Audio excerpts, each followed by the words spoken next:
Hello everyone, Burb here. With the Steampunk event starting tomorrow, we have a few alternate outfits for some much beloved characters, one of which being Narita Taishin. As per usual, I'll talk about the banner briefly, but then we'll get right into the character. This is a way to up guide to Narita Taishin Steampunk.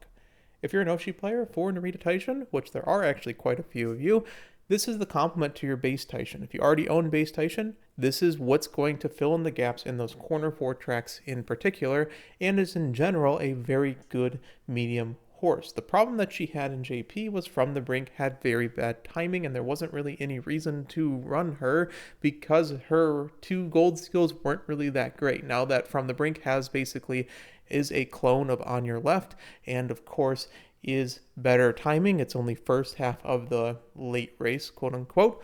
It is a very good acceleration option, and now because that's a very difficult skill to acquire, because it's really only on the Symboli Sirius Wit card, it has a lot of value over some other characters. Now note, she isn't top meta because this is Christmas Oguri time, and specifically she's meant to be a medium horse to complement the base Taishin, which means that she's fighting Christmas Ogre. So she will not be the top of the meta. She just is a very good option in my personal opinion, especially if you really like end closering, because she has a lot of supplementary skills specifically for the end closer position. Also, this is the only skin of her 3 skins where the card art is actually smiling.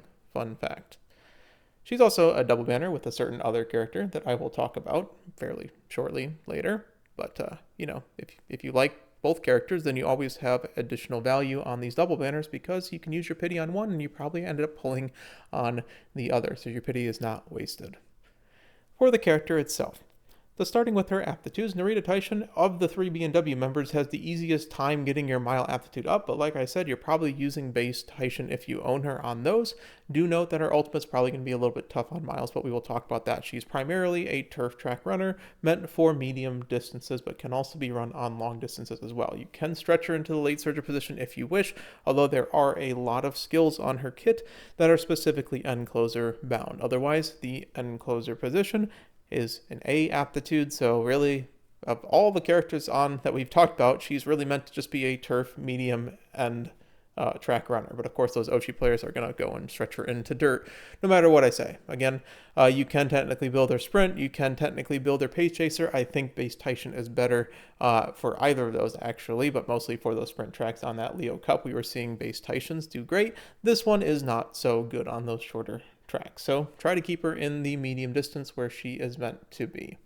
For her stat bonuses, 8% stamina, 8% guts, and 14% wit is a little bit awkward to be honest, but the wit bonus is very, very powerful, mostly because you can just focus on your speed more in Grand Live. The thing is that she kind of has the double whammy of Grand Live that makes things difficult, of being a 0% speed character, which is different than her base, but also not having an innate recovery, which makes it really difficult to hit your speed requirements and very difficult to hit your stamina requirements, which makes her a little bit difficult to build in the Grand Life scenario. However, I've been playing Ticket, and Ticket's been kind of okay to build even on 2 speed with a stamina card or 2 speed and a power card. So you're going to have to experiment. It's going to be a little bit more difficult than the typical horse, but it's certainly viable. If you're able to reach your stamina requirements, you basically drop the stamina card in the 2 light hello free card or stamina card deck, and you just add an additional speed card instead.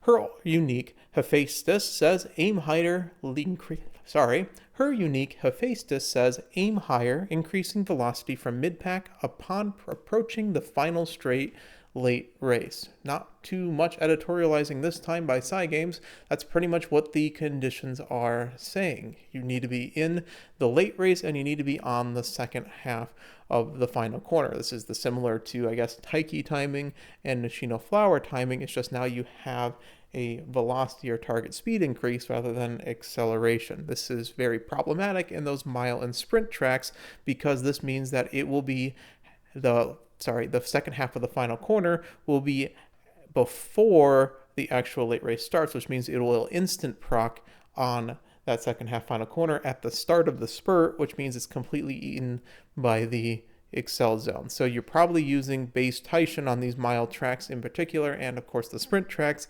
because Nemesis will proc somewhere around at the start of the final corner instead, which can lead to speed carryover. This ultimate cannot go and speed carryover whatsoever because it is late race bound, okay?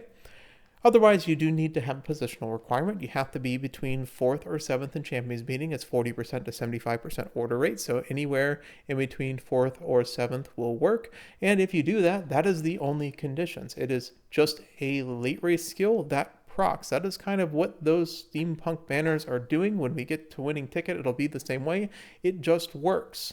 So you have late race, you get a 5-second 0.35, which is, of course, worse than Triumphant Pulse, but honestly, the strength of this character is more in her skills than her actual ultimate itself. She has a perfectly passable ultimate. It is technically that 87% of a Triumphant Pulse, but other than that, she is perfectly fine. Now, her inherit is a 0.15, so you're not really looking like prioritizing this as an inherit, but it is certainly just serviceable as a 3-second 0.15 ultimate.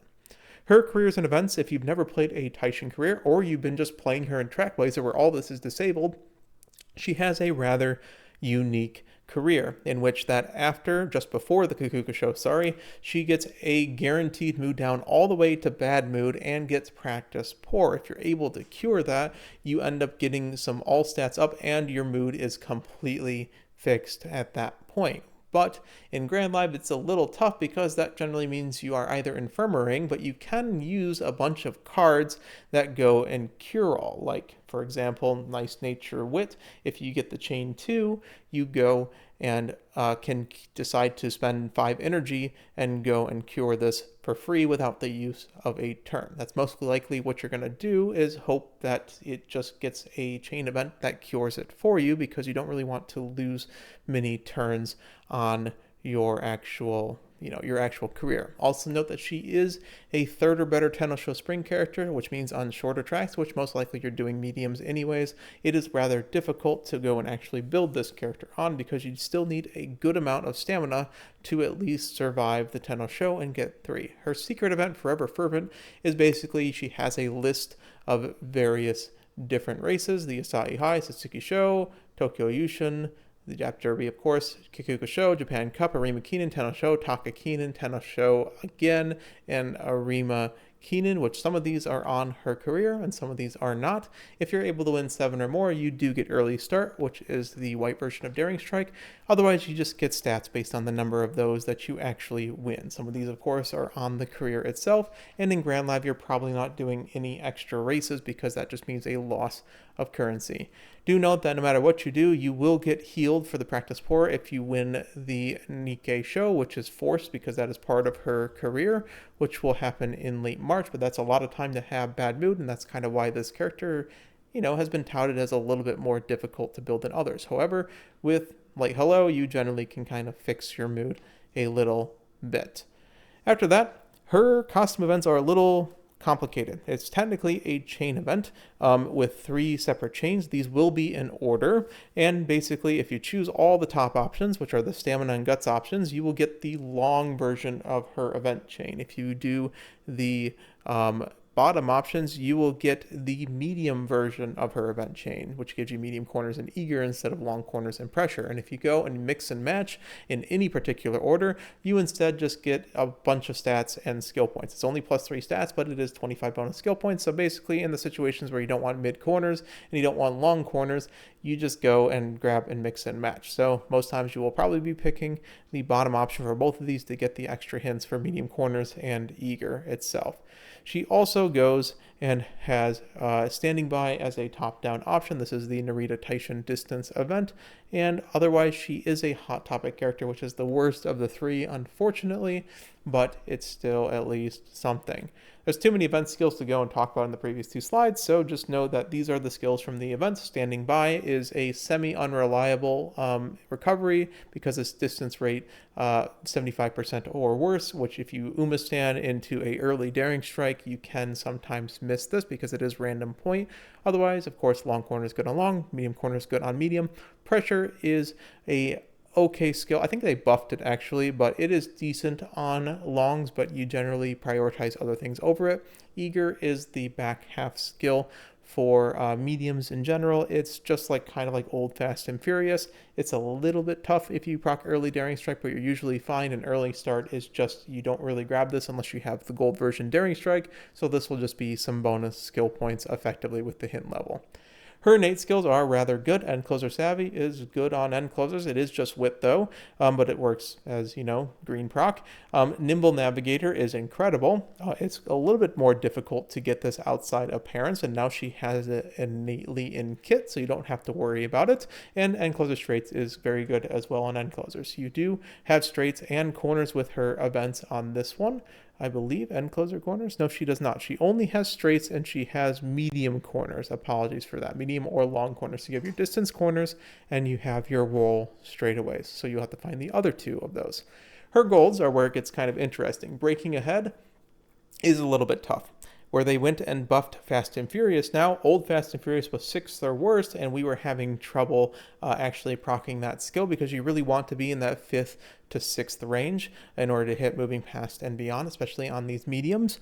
The thing about breaking ahead is this has to be 7th or worse. So this plus Daring Strike, if you high roll, I suppose, and proc this early and Daring Strike late, and you kind of proc both those at the same time, you can get a massive surge of mid-race. However, this is phase random, so it could just decide to be final frame, and then you're in 7th. And yes, you get speed carryover, but you don't get moving past and beyond.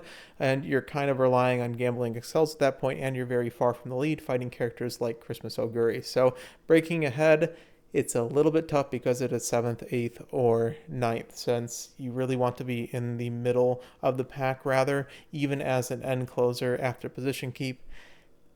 Unless you're running 2 front runners, it's probably a little bit difficult to take this, although it will be rather cheap if you put all the hint bucks on, and perhaps you get this after all the other skills that you're grabbing from your parents and from your various different cards. Otherwise, the big one that she has that has kind of been fixed with the 7-1 patches from the brink. From the brink used to be not that great because in medium, it was like right borderline at the edge. You can kind of see on this graph down here is that basically the entirety of the late race, it would have an over 50% dead zone, and realistically, it was like a 1 in 5 to a 1 in 6, depending on if it was 2,000 or 2,400 meters, to actually go and get significant value out of the skill, much like on your left is for late surges. But from the brink now is 1, guaranteed value if you don't hit any other excel, and 2 is close to a 50-50 of giving you significant value. So now all of a sudden it has gone from a 1 in 4 to 1 in 5 to 1 in 6, somewhere around there, to a 1 in 2 or even a 1, like a 2 out of 3 of getting significant value from it. And because you're going to have hint books on it, if you're an Oshi player, for example, it's going to be rather cheap. And this is the more difficult of the 2 backliner acceleration gambles between this and on your left. If you decide to go late surger for some reason, you can go and double up on this and have 2.4 gambling accelerations and really try to high roll. If you're running as an end closer, you just do this with moving past and beyond. If you hit, it's 0.6 and you're perfectly fine as well. From the brink is incredibly strong now that the 7-1 patch has finished. That was the problem with this character in JP and why you probably heard that this character wasn't that great. It is perfectly fine now. And of course, you're running her in the situations where you don't run the base Taishin anyway. So you're running her on mediums anyway. So it is medium bound. For CM viability, CM19, CM17 are both mediums. She works perfectly on those, except for the fact CM17 is dirt. So you're going to have to really, really try to get those dirt aptitudes up. So unless you're an Oshi player, I don't personally suggest it, but she is perfectly viable and perfectly strong on that. But CM19, which is another Thanos Snap Oguri Cap Christmas ult, her ultimate procs here, and it's perfectly safe. You're at max speed by the time that her ultimate will proc. Anything that is a mile or shorter, you're probably using base Taishin anyways, but do note that, again, her ultimate is completely eaten by acceleration. Gonna grab a drink of water. So those sprint tracks, those mile tracks, in general, your ultimate just doesn't really exist because you're trying to accelerate to max speed and you haven't reached it there by the time it procs, which is perfect proc on the Excel zone, but it's a velocity skill. Basically, for your champions meetings and your League of Heroes, and in general, 5v5, whatever you want, base Taishin is used for the miles and sprints and all the spurt tracks. So all those tracks where the straightaway is very close to the spurt. Even this one is a little bit late, but there are many tracks, including most of the long tracks, that have long spurts. Think about it like the Arima Keenan, which has that little 33 meters where Encroaching Shadow, where will perfect proc as well. So those are when you're using base Taishin. This one is specifically for those corner 4 tracks where the corner 4 is very close to that spurt itself, and of course because it's a medium track, you get from the brink as well from your kit. So for medium tracks and corner 4 tracks, this is an option.